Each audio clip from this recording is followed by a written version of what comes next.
Hey everybody, it's Tom Cassidy here and Charles Cassidy. We're talking about the framework for exceptional teaching. We're going to give a little overview of the program. Now, Charles is my brother, Tom Cassidy. We're not married to each other. We're related by blood. And both teachers from a big teaching family, I guess. A lot of our tradition is teaching. This idea, it's now in over 15,000 schools worldwide. We kind of knocked it up on the back of a napkin, didn't we, a few years ago? Obviously, there's a lot of research that's gone into the sort of characteristics that people have developed. And with working with the schools in the UK, we've got a lot of evidence that points to the successful teachers having a type of similarity. But let's talk for a second about the actual framework and where it came from and why frameworks is such a good idea. Charles, why don't you...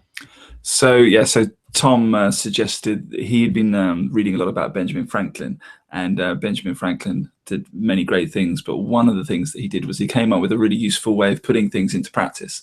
And essentially, it was a tool to make sure you focus on one important trait or characteristic at a time.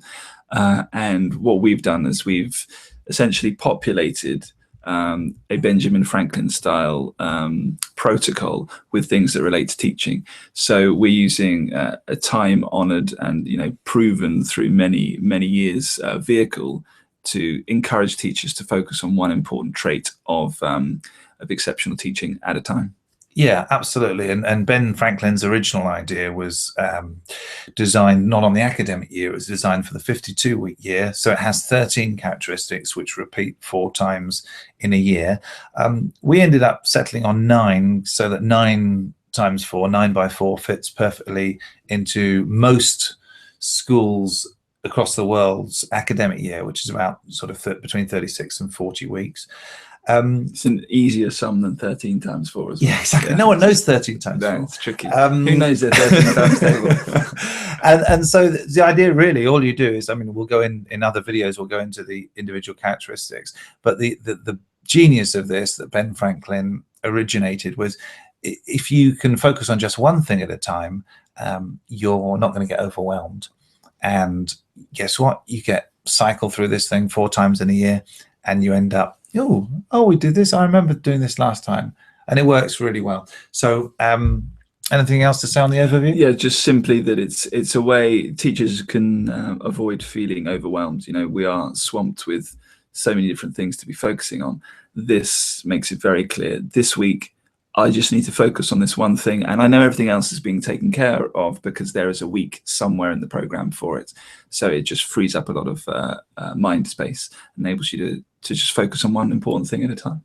Yeah, that's actually really important. And psychologically, if you can come up with systems that take care of things for you, so you don't have to always think about them. Think about everything all at the same time, because that can lead to sort of paralysis. And that's why old people shop on a Thursday at 10 o'clock.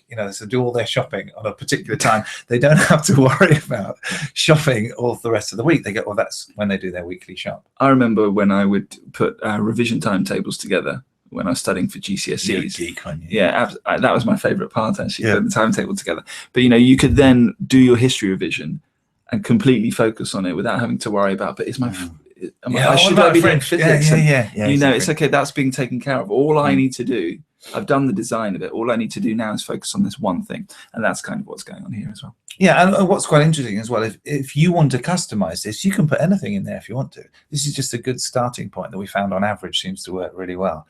But you don't have to think, Tom and Charles said that we've got to take risks. Well, we think so, that these are a good series of principles to be focusing on. But, you do your own thing. Yeah. Apply your own discernment.